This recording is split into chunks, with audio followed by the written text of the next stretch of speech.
So today we are looking at Team of the Season Zinchenko. He is high, left-footed, 5'9", 4-star weak foot, 3-star skill. Can only play left wing back or left back. A bit disappointing he can't play centre mid like he does in real life, but it is what it is. In terms of actual traits and statistics, his agility, balance, composure, dribbling is fantastic. His short pass and long pass is unbelievable.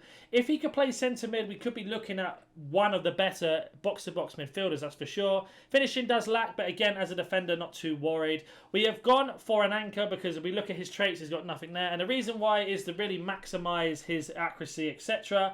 But on top of that as well, we have a look on Footbin. You can see it just gives him that 88 sprint speed. Really boosts up his defender to 93 and also boosts up his physicality.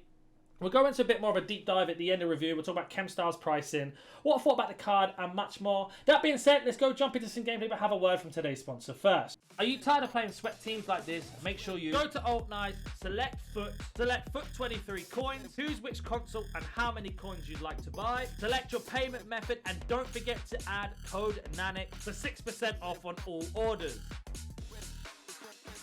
So we are going to be playing in Foot Champs today. It is Premier League top, so it is a little bit sweaty. I've played a few games with Zinchenko in some friendlies and some online friendly modes, like, for example, the Tops Cup. To see what chem style's better. I found that Anchor seems to be the best at the moment. Our probably doesn't seem to have the best team, but doesn't mean he's not a good player. And I've noticed him going forward and attacking, he offers you a lot of options. In terms of defensiveness, he is a little bit lacking at times when it comes to the ability to hold off a defender and aerial threat. So we see him here. In terms of shutting down space and movement on and off the ball, he's really responsive. And again, going forward, it's the same as a poor pass from Rivaldo, so we just sorted out. But in those situations where he's got to be a little bit strong on a defender, that does a little bit lack at times. But counter-attack with your left wing back or your left back, he is really good at that. You can pass the ball into the space, wait for him to overlap. And we have ourselves a really good option. Got Haaland running in. Can we find him? He decided to stop his run there for us. But you can see those type of passes he's really, really good at. Just a little bit lacking when it comes to the defensive side at times. Zinchenko on the ball, going to drive. Again, good pace on him, having that 99 acceleration is good. But you can see there, as soon as someone holds onto his shirt a little bit, he does slow down. We have got him into space now on that great overlap. Nowhere to go, so we're going to drive it in. Great pass into Cruyff. Individual skill. Shot across goal, and we get ourselves an assist with Zinchenko there. Yes, Cruyff did a lot of the work.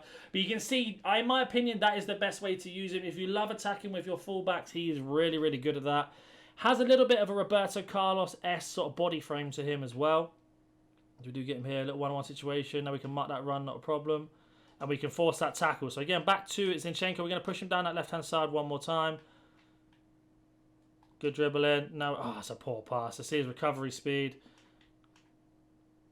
Needing to come back here. Zinchenko against the Chuck Weezy team of the season. You can see there his pace is very, very good. Force him into that pass, not a problem. And he got into a shot. So far, so good from him. So again, we can play it straight off from the goal kick. We can drive down. We'll look for some space here. A little layoff. 1-2. Open that space again. Now we've got Cruyff pinning in between the lines. We find him. An absolutely outstanding pass. A bit of a heavy touch from me there, though. Nowhere to go. Zinchenko's decided to make that run down to overlap. We do pick him up here. He's in the box now. Oh, I tried to get him to pass it first time. He took his time. Not a problem. He picks it up. We get ourselves a penalty with him. I went to pull the trigger, but he didn't shoot. Managed to get a penalty there from Rudiger. We will take it with Zinchenko. Don't think it really reflects on the review in terms of what he contributed, but we will take it with him. We're going to go bottom left, so we've already made a decision. He's not very good at penalties, so this may not go in. We'll see. Good composure, some good power. Bottom left, looks like he saved it. He hasn't. So a lovely goal there. So an assist and a goal. Like I said, it's a penalty, so it's one of those, but he did earn the penalty for us.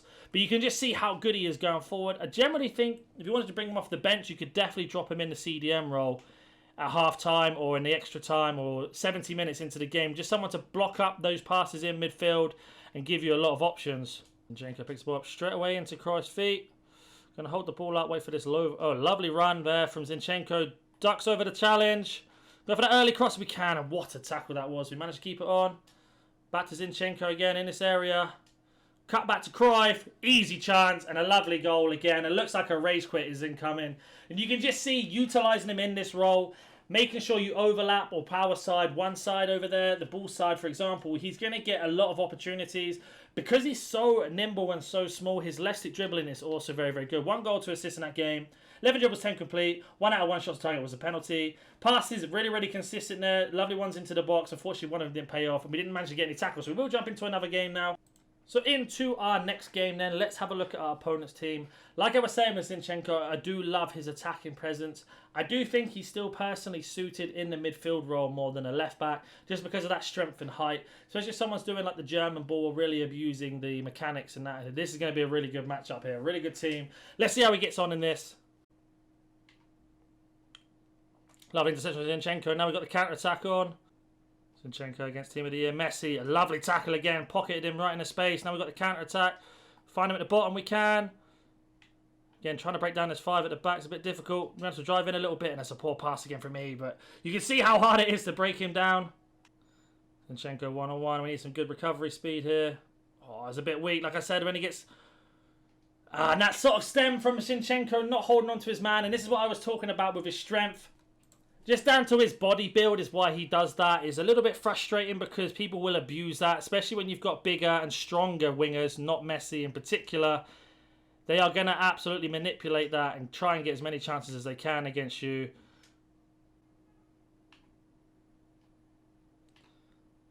Zinchenko pressing up, not a problem. Lovely tackle there, make him think that we haven't got the space. Now we've got to pass into Haaland. Finds Rivaldo, still a bit of work to do. This all come from Zinchenko's inception. Haaland! And there is the goal. And this is what I'm saying about having a really good left back. But if you see there, if he was playing in centre mid, we'd be saying how amazing he is. He did the work in terms of recovery speed. That's because he has 99 acceleration. He can definitely, like, you sort of bait them out. So you make a bad sort of movement, but you recover really quickly to give you that space that we did basically to him. But the flip of that is, when they do go shoulder to shoulder, as we've seen, he's just a little bit weak at times, and that can be something that doesn't always go in your favour. Like here, for example, we recover speed, we force him into a bad pass, but you see Messi was still holding him off. And that's half-time, so you've seen some of the pros and cons with Zinchenko playing left-back. We've gone slightly less attacking in this game to show you his defensive side, whereas in the first game he went really, really attacking. And you can see our opponents only had 1 shot on goal, when it did stem from Zinchenko just being a little bit weak in that transition. It is a little bit harsh to be this negative on that, but it's just something to really highlight so you understand. Zinchenko's got to clean it up. Great tackle. Now he's underway again, using that 99 acceleration. Pass into transition. Got the space in behind. Got Haaland, can we find him in the box? It's not a bad cross, not a terrible one, but it's, again, not the best at the same time. It's a shame. That is full time. Unfortunately, our opponent kind of plays camera close. So what I mean by that is, at one half, he went all down Zinchenko's side. Because we flipped over, his right back was closer down this side. He just stayed down this side of the screen. So not much to show you in the second half there. We went to have a look at his statistics. So we did play a more defensive role this time. So they've attacking forward. But still, 15 out of 14 dribbles.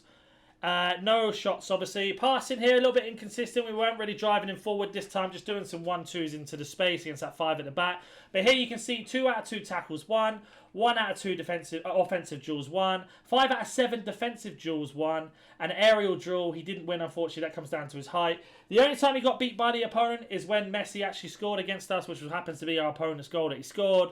But it's one of those. So let's go jump onto Footbin now.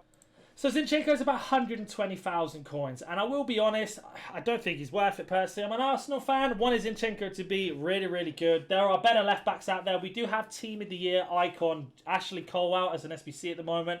If you're looking for a left-back, go do Ashley Cole. Couple reasons why. Zinchenko being from Ukraine is really, really hard to link. I know he's Premier League, so you can link him to Premier League players, but if you don't have a Premier League team, it's very, very difficult. And again, just having this low, even though he has 84 strength, he doesn't play like that. And I don't know why. It's just down to his body type, I guess. He's lean.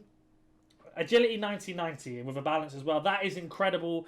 If he was a midfielder, I can't keep saying this enough, he would be unbelievable. So I think if you have got him untradeable or as a red pick or anything like that, you could definitely bring him on off the bench to play in that centre mid role and or defensive role to really like plug up the gap. Because his passing is so good, his movement on and off the ball feels really responsive.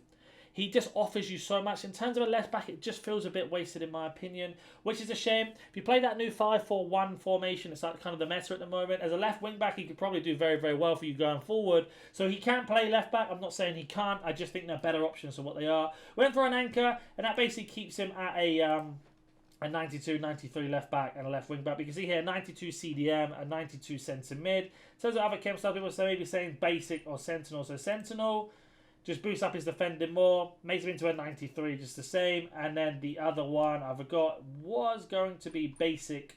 And I think basic just keeps him where he is, doesn't it? So just bases him up overall and then makes him into an 89 centre back. So I do think the chemistry style that we had on him was definitely the best one to go for, with that being anchor.